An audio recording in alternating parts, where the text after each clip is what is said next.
sungai merupakan salah satu sumber air yang banyak dimanfaatkan oleh masyarakat.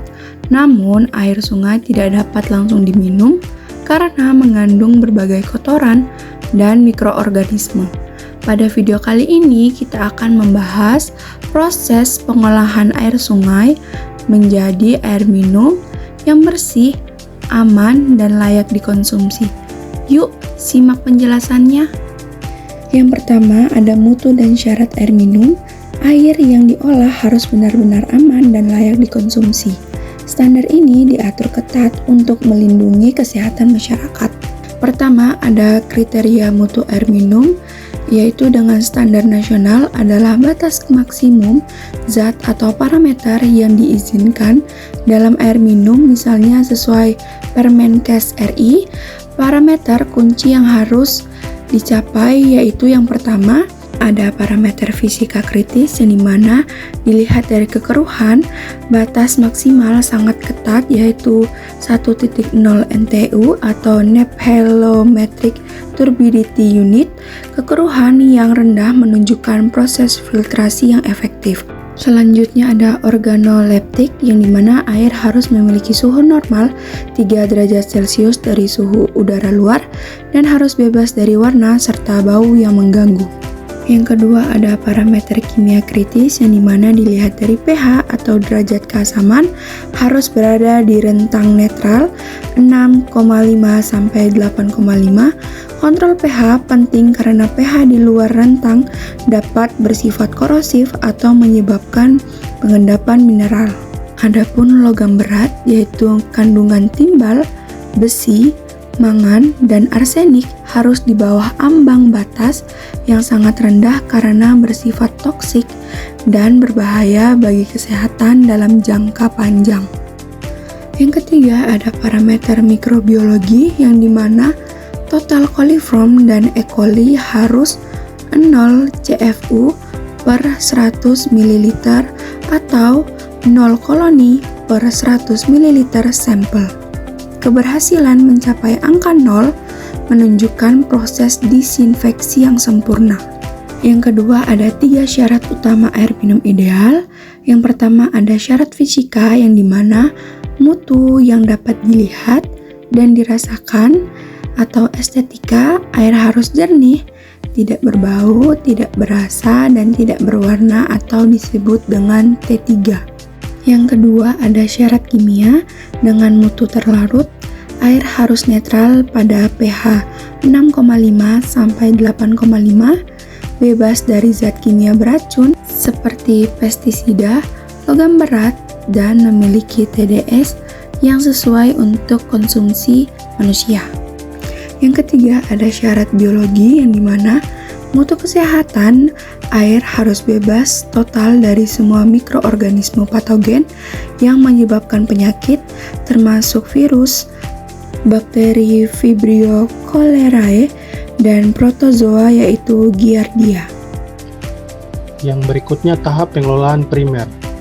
Pengelolaan primer adalah tahap awal yang krusial untuk memisahkan padatan besar partikel koloid penyebab kekeruhan, mengurangi beban pada tahap selanjutnya. Yang pertama proses penyaringan, mekanisme dan fungsi. Air sumber dilewati melalui saringan kasar atau bar screen.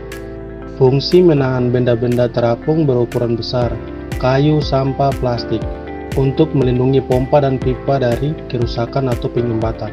Prinsip kerja fisika. Yang kedua, koagulasi. Mekanisme kimia. Penambahan bahan kimia koagulan, misalnya tawas yang berfungsi menetralkan muatan listrik negatif permukaan partikel koloid, menyebabkan kekeruhan. Netralisasi ini menghilangkan gaya tolak-menolak antar partikel. Prinsip kerja kimia. Yang ketiga, flokulasi. Mekanisme fisika. Air diaduk secara perlahan dan berkesinambungan. Gerakan ini meningkatkan peluang partikel koloid yang sudah netral saling bertabrakan dan membentuk gumpalan-gumpalan besar yang disebut flock. Prinsip kerja fisika. Yang keempat, sedimentasi, pengendapan. Mekanisme dan fungsi kerja. Fungsi: memisahkan padatan flok yang sudah berat dan besar dialirkan ke bak yang tenang dan diendapkan ke dasar bak oleh gaya gravitasi.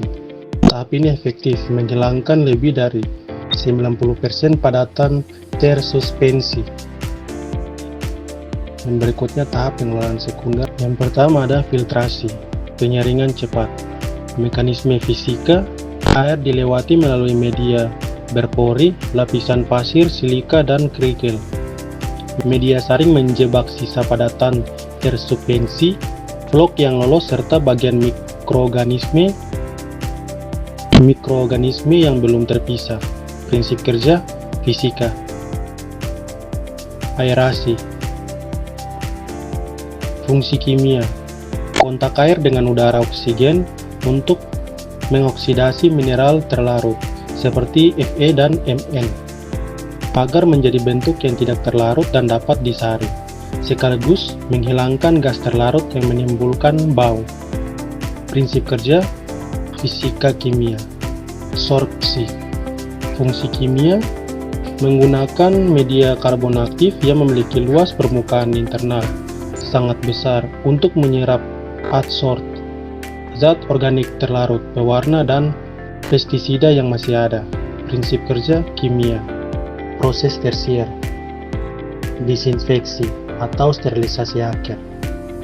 Mekanisme dan fungsi. Fungsi biologi kesehatan: merupakan benteng terakhir untuk membunuh seluruh mikroorganisme patogen yang tersisa. Ini adalah tahap wajib untuk memenuhi syarat biologi air minum.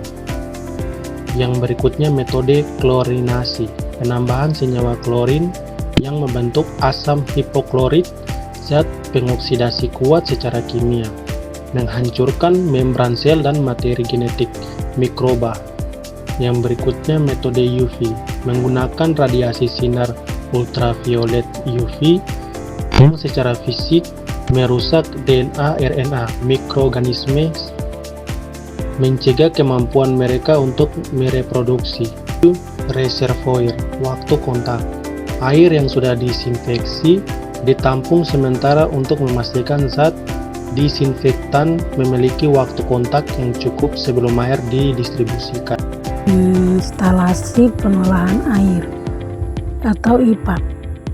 Visualisasi proses WTP atau IPA menunjukkan integrasi semua unit pengolahan dalam satu alur kerja yang sistematis.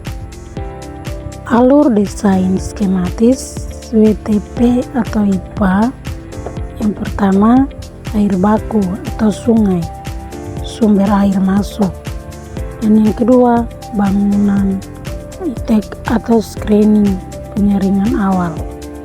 Dan yang ketiga, bak pengaduk cepat atau koagulasi, penambahan koagulan. Dan yang keempat, bak pengaduk lambat atau flokulasi, pembentukan gumpalan flok. Dan yang kelima, bak sedimentasi, pengendapan flok, lumpur dipisahkan. Dan yang keenam, bak filtrasi, penyaringan akhir untuk mengurangi kekeruan. Dan yang ketujuh, bak reservoir atau disinfeksi, air bersih ditampung dan diklorinasi atau disinfeksi. Dan yang kedelapan, jaringan distribusi, air siap dialirkan ke rumah tangga atau industri.